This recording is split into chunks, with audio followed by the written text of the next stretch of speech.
melhor forma.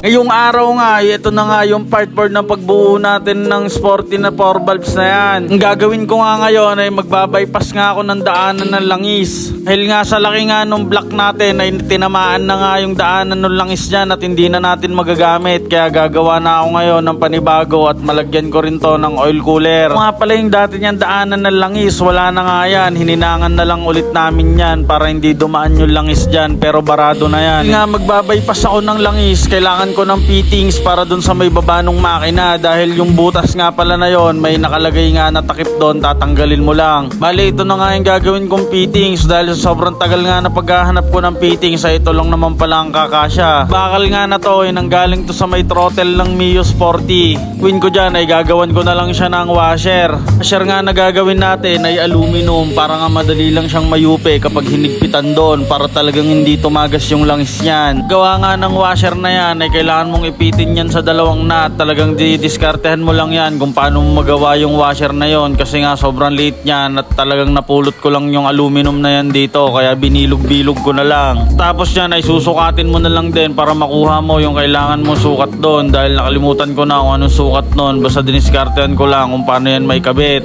Ano naman mabibiling washer na ganyan dahil sobrang nipis nga niyan, parang 2mm lang yung kapal niyan. Tapos mo nga i-grinder yan ng napakatagal ay bubuksan mo na nga yan, tatanggalin mo na tong isang nut para makalas mo na yung ginamit ko nga na bakal na yan. Ayan nga yung stock na stud bolt ng Mio Sporty, kaya lang hindi naman na natin magagamit yan dahil mahaba na nga yung head niyan. Yung block niya may plus na rin kaya di na natin magagamit. Ito na nga yung washer, pagkatanggal mo nga ng nut na yan ay matatanggal mo na rin to, nasa gitna lang siya. Ayan na siya, konting linis na lang yung gagawin natin dyan, lilihain ko na lang para maging maganda yung kanyang gilid. Pagkatapos kong lihain ng washer na yan ay ito na nga magiging itsura niya. Ayan na siya, sobrang linis na at kasyang kasya na dito. Sobrang pit na pit nga yan, talagang parang binili mo yan ng napakamahal. Ito na nga, sinusukat ko na yan. May problema at tumatabingi naman yung washer niya ngayon dahil nga medyo masikip nga yung butas na to na pinagpapasukan ng fittings na yan. Kaya nga ang gagawin ko dyan ay syempre tatabasan natin yan.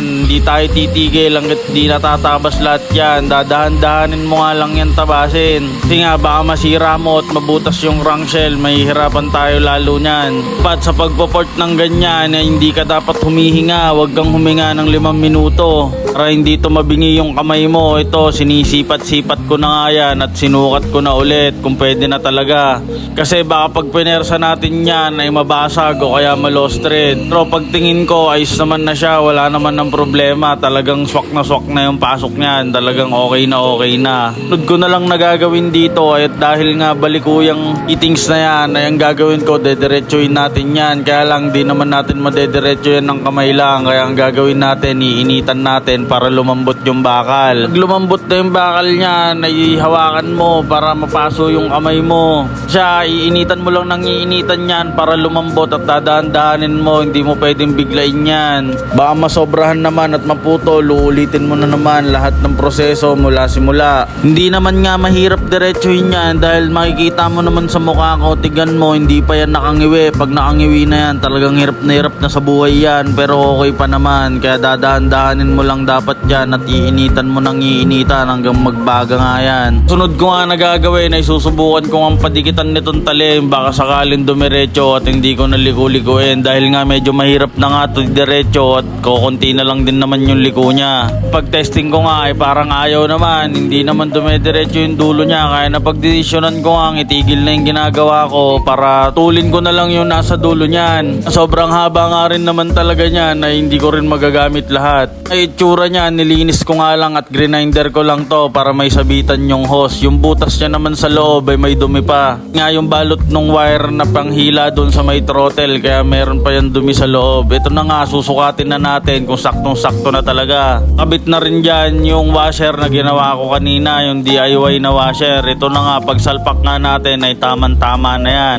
Kulang na nga lang dyan ay linis, tapos lalagyan na rin natin ng teflon para talagang hindi lumabas yung langis. Da melhor forma.